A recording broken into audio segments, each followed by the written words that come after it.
Speaking of Slate, there's been some updates. There's been some movement on Slate.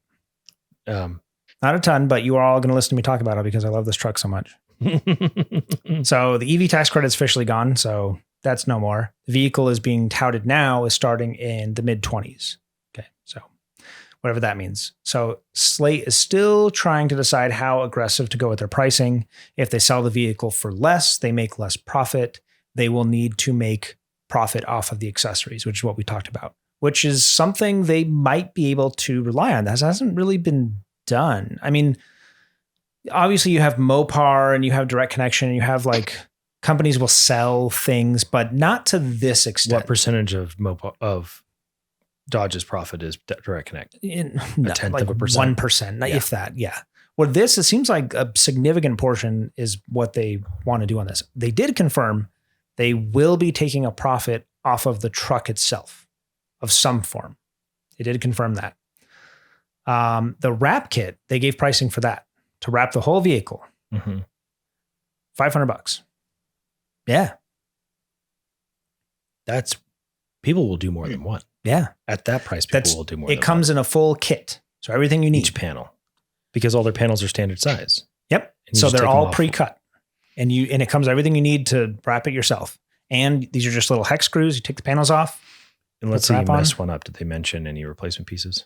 Yeah. Every panel. So you get into a minor fender bender or whatever. I mean, like you mess up your wrap on one square. You have to buy a whole new car. I don't know.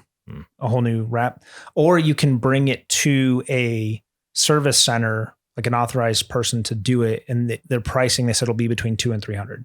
So you're talking maximum $800 all in to get the whole thing wrapped, which is not bad. Wraps normally cost. People spend more than that on a cell phone. $3,000. Yeah. But they're making it approachable for you to do it yourself, selling a full kit for it. $500. Like I would be comfortable doing it. I mean, I would want to buy one just to support the right to the repair of it. It's pretty cool. And I mean, looking at it again, it makes me second guess what I was saying about the Ford one. It looks so cool. It really does. It looks so cool. They estimate, not Slate, but some people in the industry, I guess, estimate the pricing for the full SUV conversion kit, either the square back or the speed, whatever, fastback. Is going to be about 5,000. So if it started at 25, which is optimistic. You would do the SUV? I'd do the fastback. I think it looks the coolest. It does look a lot like the I'm getting an R3 Range Rover. Yeah. You get the real deal. Or the R2, R3, yeah. I would keep the truck. The idea they want, and this is what they said, they want to create a passionate community around the truck. They're making a lot of it open source. They released all the 3D modeling of the truck to different outlets so you can 3D print your own stuff for it, and you can like easily wrap it yourself if you don't want to buy one of their pre-configured kits. They want people to accessorize it and ideally buy stuff from them, but they're making as much of it as they can open source in a way. So you can create add-ons and ingenuity that people demonstrate with 3D printers in their own home. I can imagine if this got to be like a real cult following, how much do companies it's surprising to me how small a company can be and still make profit on accessories. Like, for example, Flying Miata, they're probably one of the bigger, them and Moss Miata are the biggest like Miata specific accessory suppliers. And they still make a decent profit, and they're just selling for one single model. And these aren't inexpensive plastic panels or fairly inexpensive plastic panels. These are like engineered struts and all kinds of different like mechanical components. You have to imagine the company has like a little bit of capital, right? Because they have to be able to do that. Yeah. What percentage of Miata owners do you think make some sort of modifications to their car? Somewhere between 100 and 150%. Yeah. I think they're going for the same thing, but actually I don't think they engineered the Miata necessarily for customization and modifications. No. Otherwise there wouldn't exist Flying Miata because Mazda would be the one selling all that, right? Mazda does sell some stuff. Yeah, but the Miata is a product that biases itself towards people that want to do that sort of thing. Yeah, exactly. I think, but this is then taken to like an extreme, right? Like basically every single person that buys one of these, Unless you want to keep the slate gray I would truck. actually probably do that, and then I just have the only one. That's how I would be unique, is by not doing anything. Well, what percentage of like Cybertrucks get wrapped? It's like a third of them, I think. Maybe not that much, but I would say Well, that's because not painting the car and leaving it as stainless steel is actually a bad idea because they will degrade over time. I would say 9 out of 10 that I see are wrapped. yeah, like overall, maybe less than that, but quite a few are. This is basically going to be like 100% of them. A lot of them will be wrapped. Most new vehicles have 2,500 parts or more. They're aiming to keep the part number around 600 parts for the whole truck. Wow. 600 individual parts. Including every screw? I don't know. Or is it like the 60 screws that are all the same size or one part? I don't know how they count it, but they're assuming they're using the same metric of counting parts As the other one. as the other companies. You're talking less than a quarter of the I wonder parts. if it's 2,500 unique parts.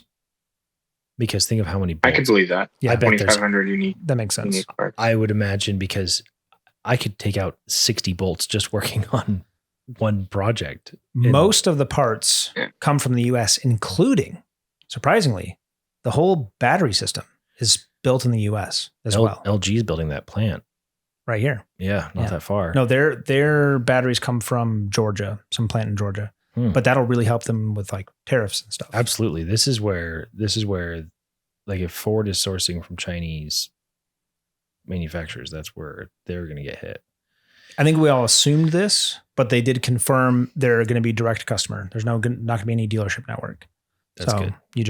They really want to create like a real connection relationship with the customers. And you go to We them really should just get rid of dealership network. We should. We absolutely should. I think the way Tesla does it is great. They don't have dealerships, they have service centers. And then there's one, maybe two cars sitting outside that you can climb in and look at while you're waiting for your car to get worked on. But you can't buy one there. If you wanted to buy one there, I shouldn't say you can't. I'm pretty sure you can't buy one. I'm pretty sure that would violate some sort of dealership something. Yeah. You might be able to order one there. You might be able to ask the same as you somebody- get on your computer at home and right. order one. You would order one like you ordered at home. You just have somebody there you can ask questions to. Yeah. And that's pretty much it. Yep. And they also confirmed there are no plans for any self-driving other than automatic braking, which is, I think, if not a mandate, probably will be soon. Good. Yeah. Like it'll do emergency braking if it thinks Would you're you gonna like hit to add 1,000 times the complexity to your vehicle and cost in software? Like, no. The more I hear about this truck, the more I'm like, I want this truck to succeed. Me too. I want it to succeed. I don't think it will, but I really want it to. The one thing this had going for it is like, if you need an electric truck specifically, there's nothing else close to this price. Nothing. There's nothing else out there. Maybe the Ford. That might change now. Yeah. So Heck, if they just turned the Maverick into an E-Rev, which wouldn't be that hard. It already has a gas engine, already has a hybrid system.